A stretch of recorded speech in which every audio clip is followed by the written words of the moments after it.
This happened 5,000 years ago in the land between the river Tigris and the river Euphrates, in the country that would now be called Iraq. And as you know, when a story is told over centuries and millennia, it can sometimes grow in the telling. So, if there's any part of this story that you find hard to believe, don't blame me, because I'm telling it to you exactly as I heard it. Now, there are 4 important people in this story, and they all have long names that are difficult to remember. So I'm going to run through them at the beginning to try to help with that. There are 3 men in this story. Their names are Gilgamesh, Enkidu, and Utnapishtim. And there's 1 woman, and her name is Siduri. So that's Gilgamesh, Enkidu, Utnapishtim, and Siduri. Now let's begin. There was once a man named Gilgamesh.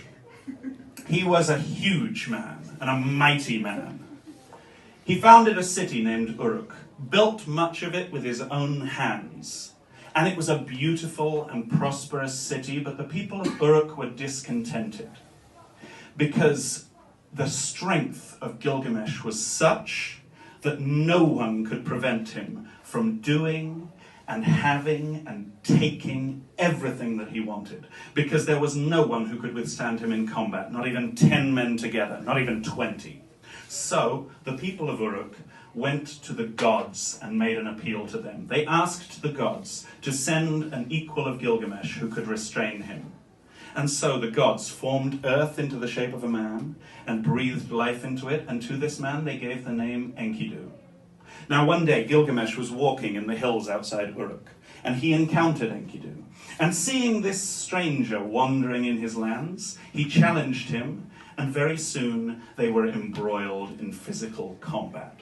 For 6 days and 6 nights they struggled without cease. And then on the 7th day, when there was a brief pause when both had gone to a nearby stream to drink, Gilgamesh looked up and caught Enkidu's eye, and he began to laugh.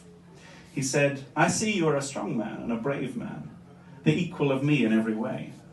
I would like to be your friend if you will let me." And Enkidu agreed.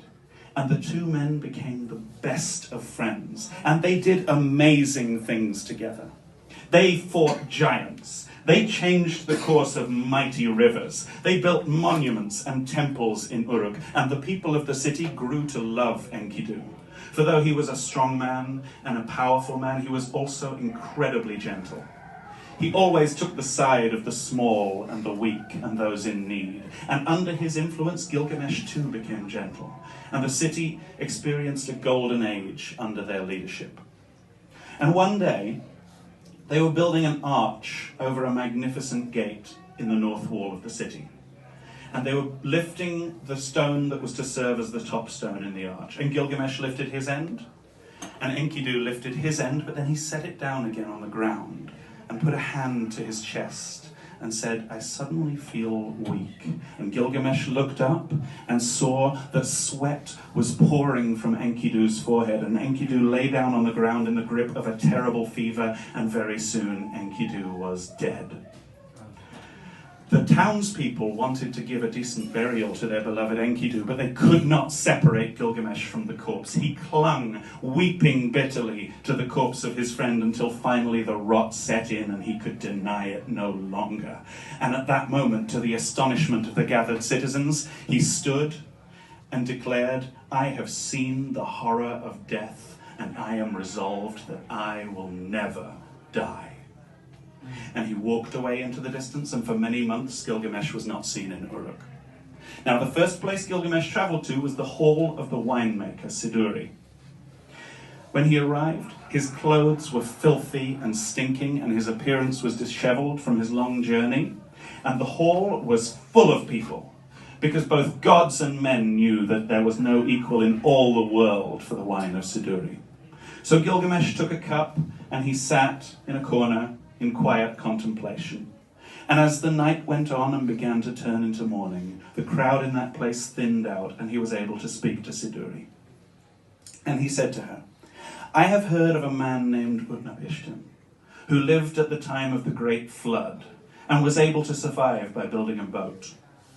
And when the flood waters receded from the earth, the gods regretted what they had done, and granted him immortality to make up for the suffering they had put him through. I am going to look for this man Utnapishtim, so that I too may know the secret of eternal life and may escape death. And Siduri said, Gilgamesh, where are you hurrying to? When the gods created man, they gave to him death, but life they retained in their own keeping. So go back to your city. Let your clothes be fresh, bathe in clean water. For this too may be the lot of man. But Gilgamesh said, I am going to look for the secret of eternal life. And Siduri said, you will never find this life you are looking for. So go back to your city. Fill your belly with good food, dance all night, lay your head upon soft pillows, for this too may be the lot of man. But Gilgamesh said, I am going to look for the secret of eternal life. And Siduri said, Gilgamesh, you will never find this life you are looking for. So go home to your city. Teach your children. Give your wife joy in your embrace, for this too may be the lot of man. But Gilgamesh said, I am going to look for the secret of eternal life. And Siduri said, I see that I will not dissuade you. And so that you may not come to harm on this foolish mission, I will tell you there is a ferryman who can carry you across the river of death to the island where Utnapishtim lives. So Gilgamesh followed the directions that Siduri had given to him, and he arrived at the island. And when he greeted Utnapishtim, he told him of his purpose in being there, that he wished to know the secret of eternal life. And Utnapishtim told him, it's impossible. You cannot live eternally as I do. This was granted only to me by the gods.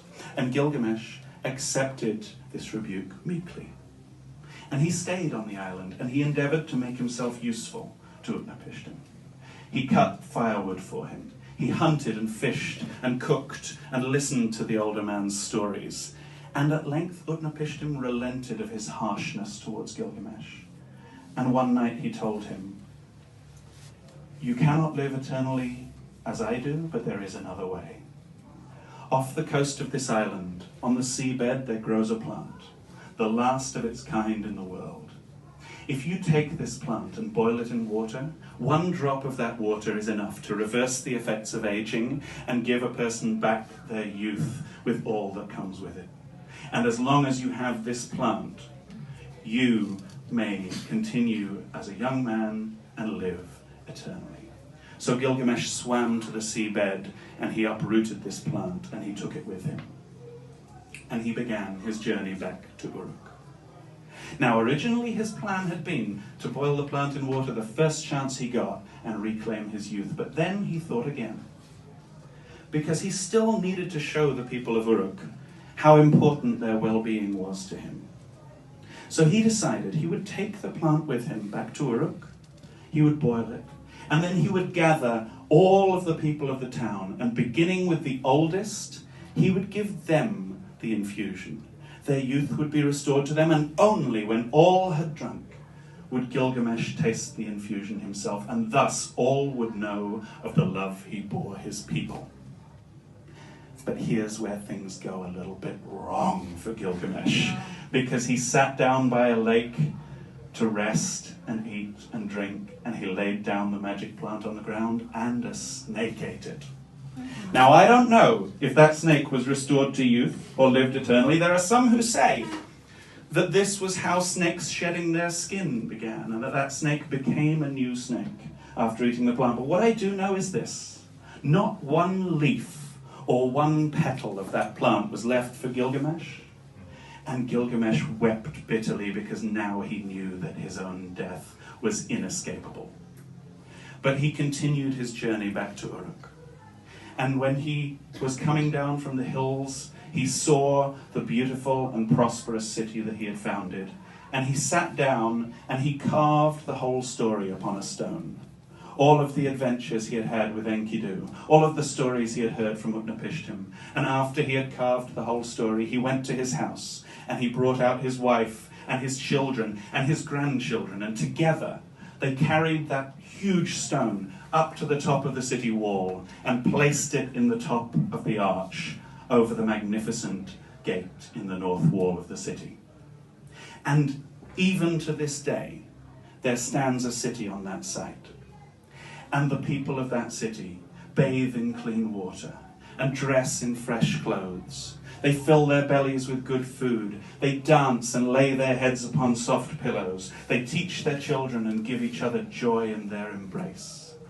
Though the bones of Enkidu and Gilgamesh lie deep beneath the earth beside the city gates. Thank you so much for listening.